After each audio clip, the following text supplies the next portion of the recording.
Philadelphia Water Department, they are investing very heavily in watershed protection and restoration. And in fact, have already invested, I think, $25 million was the figure that we heard. Well, allowing the gas drilling to go forward is going to be totally counterproductive for the city of Philadelphia, because while Philadelphia is working so hard investing $25 million in restoring the watersheds that provide clean, fresh drinking water, the gas drillers are going to be destroying that very same land and very same water source. So we're undermining the efforts and the investments of the city of Philadelphia if gas drilling is allowed to move forward.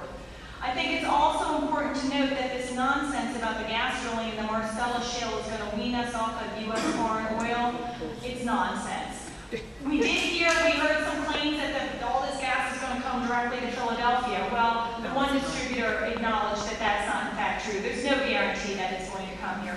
But we also know, and we know for a fact, that much of the gas to be extracted from the Marcellus Shale in the upper Delaware is already planned for shipment overseas to places like China, Japan, Norway, France, and India.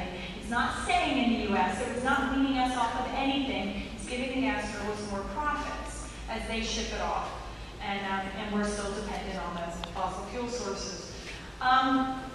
In terms of global climate change, people did speak to that, so I won't speak to that, except for the summary statement that the gas drilling, when you look at it from cradle to grave, is not going to make global climate change better. In fact, it's going to make it worse with the emissions, with the truck traffic, and the dirty diesel fuel that they'll be using for the 1,400 truck trips that have to happen for every single one of these 10,000 to 50,000 wells, and the loss of trees.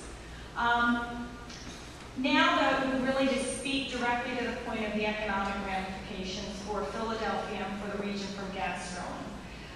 There are many. Destroying the health of the river is going to drive business away from Philadelphia. Businesses increasingly look to settle, particularly those headquarter operations, to settle in beautiful areas that are attractive, that are well-renowned, like Philadelphia. If we lose the river, we lose the cachet of a healthy river, then we're going to drive this big business away. We also are going to be putting directly in jeopardy jobs, ecotourism and recreation and river-related jobs. And you have a report from the Delaware Riverkeeper Network titled River Values that lays all of this out in great detail, but I want to highlight a few of those economic jobs that are going to be harmed.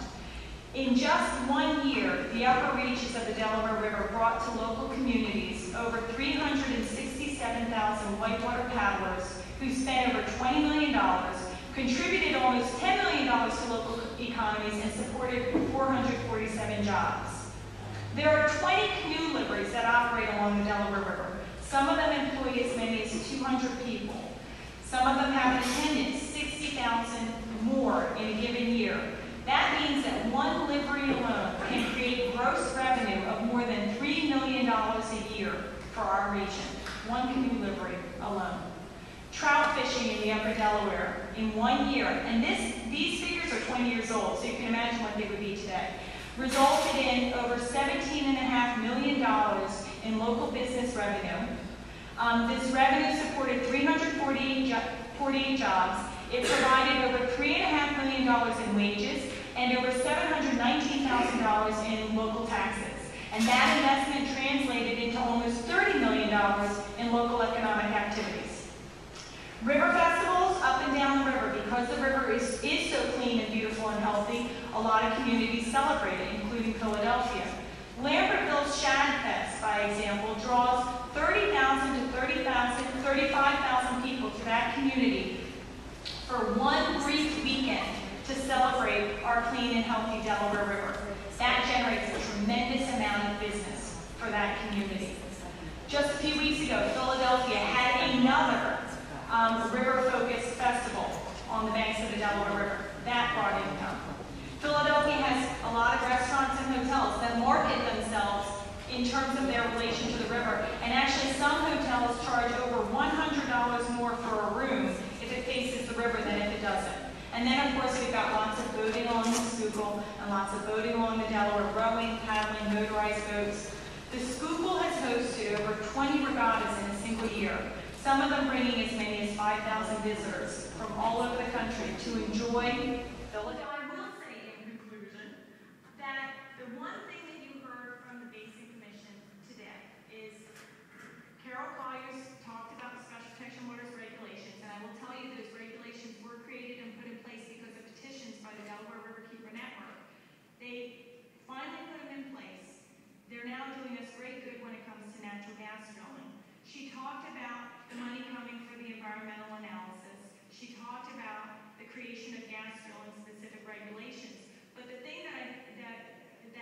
she mentioned that I think gets lost a little bit in the noise because of the political pressure, particularly from Governor Rendell.